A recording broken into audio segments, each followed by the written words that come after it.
Hey YouTube, it's me, it's summer vacation, and I've been hit with a surge of love for one of my favorite games of all time.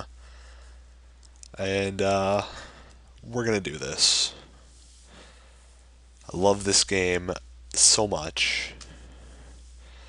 And I decided to do the advanced port because of the bonus dungeons and whatnot. Also to note, I am implementing a sound restoration patch to try and emulate the music from the Super Nintendo version because all around I believe it's better than the Game Boy Advance version. I believe most things about the Super Nintendo version are superior to the Game Boy Advance version. However, um, there are some things that are difficult to fix and whatnot, and I'll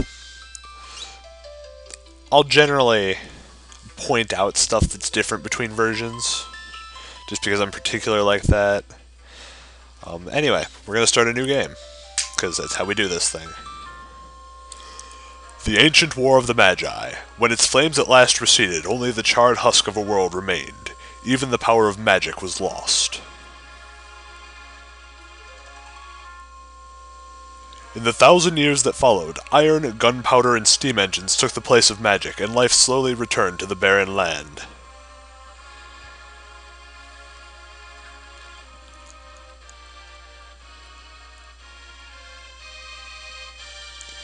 Yet there now stands one who would reawaken the magic of ages past and use its dread power as a means by which to conquer all the world.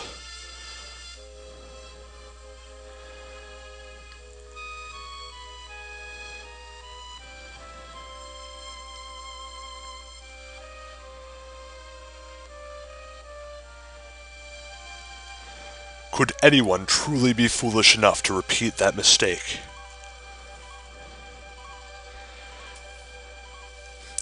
Now, the translation in this game is obviously not the good old-fashioned Ted Woolsey from the Super Nintendo, um, but I think it's okay. It's not as good as the, say, Final Fantasy V advanced translation,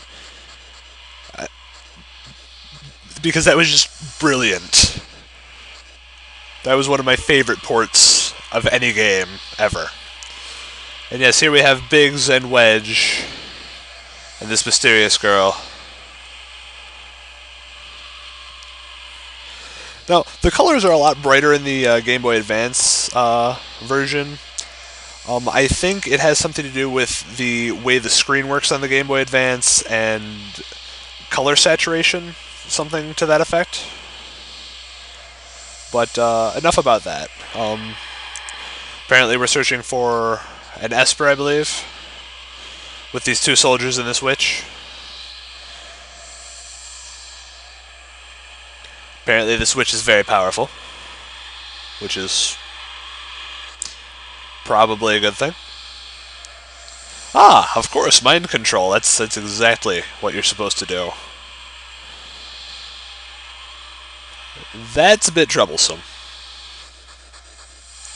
It's probably hyperbole, but still.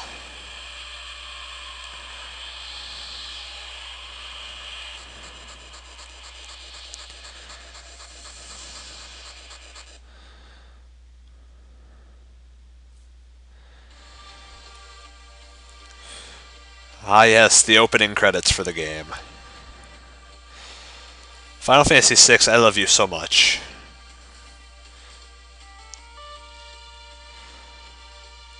I love most, if not all, of the people who worked on the game. I just love this game.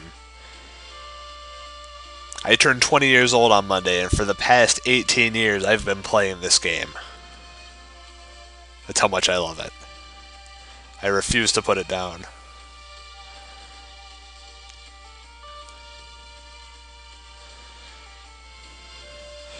Just listen to that music. That is Nobuo Uematsu just rocking. And of course, you see names you recognize like Nomura, Uematsu, naturally. I could listen to anything composed by Uematsu for hours, days. Amano, Yoshitara Amano, thank you for all of your art. Just thank you.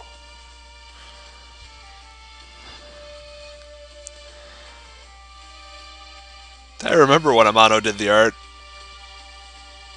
Those were fun days.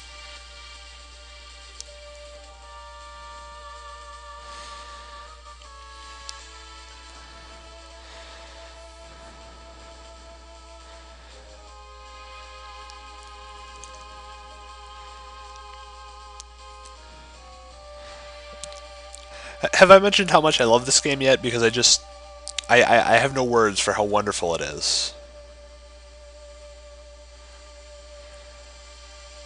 Everything about this game just makes me so happy. I like its story. I love its characterization. I love its music. Its battle system's okay. Its skill system's okay. It's one of the Game Boy games I actually have to use a gamepad for, and I'll get to that in a few episodes. Probably like 6 or 7, maybe? If that many. Anyway, yes, we are here to find that Esper. We have our party. What's her name? Biggs and Wedge. The first appearance of Biggs and Wedge, of course, as a reference to Biggs Darklighter and Wedge Antilles from Star Wars. And basically, our goal here is to exterminate all the guards and march on the Esper. And the Magitech armor, battle's pretty simple, because basically, as long as you're using the Magitech armor, you're overpowered. I mean, I'll go over all the different Magitech abilities next battle.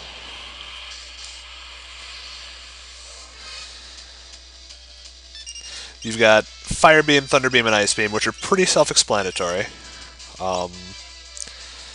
Bioblast is poison elemental damage on all enemies. Healing Force, obviously a healing spell. Confuser, also self-explanatory. Magitech Missile I used in that first battle, it does heavy damage, and then Banisher can sometimes remove an enemy from battle. It's an instant death sort of deal.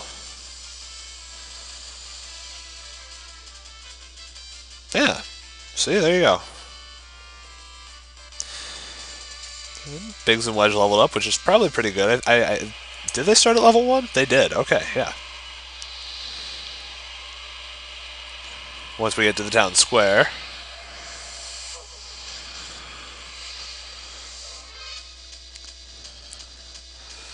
I'm not going to edit out battles until I get to leave Narsh.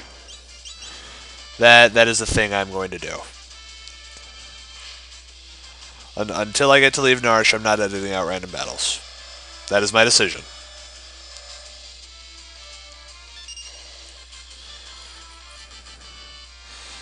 And I mean, you know, combat's pretty simple. It's not like we have a lot of options. Although, our mysterious character, being a witch, does have access to magic. Just cure and fire, but it's something. Something to keep in mind, at least. Although, why would we need it when we have Fire Beam and Healing Force?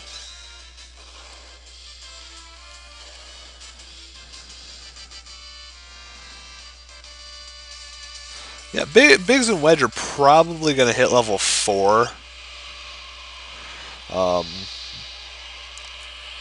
Pretty quickly.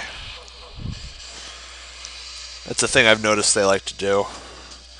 Ah, yes, we have a pincer attack. They surround us from both sides and try to make us feel uncomfortable. Of course, if an enemy is behind you, they're going to do more damage to you. Just like if the characters get a battle where they surround the enemy, if you're behind the enemy, you're going to do more damage. It's pretty basic. Oh, hey, our mystery woman gained a level. I'm probably going to switch between girl and woman just because I'm not sure which is more appropriate to call her. She's 18 years old. I suppose young lady would also suffice, but...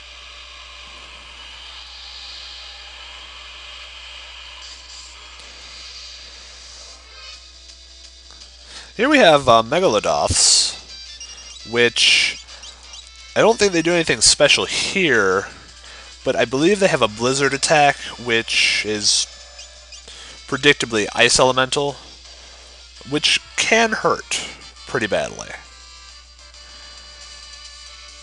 Yeah, see, Biggs and Wedge, level 4. Look at that.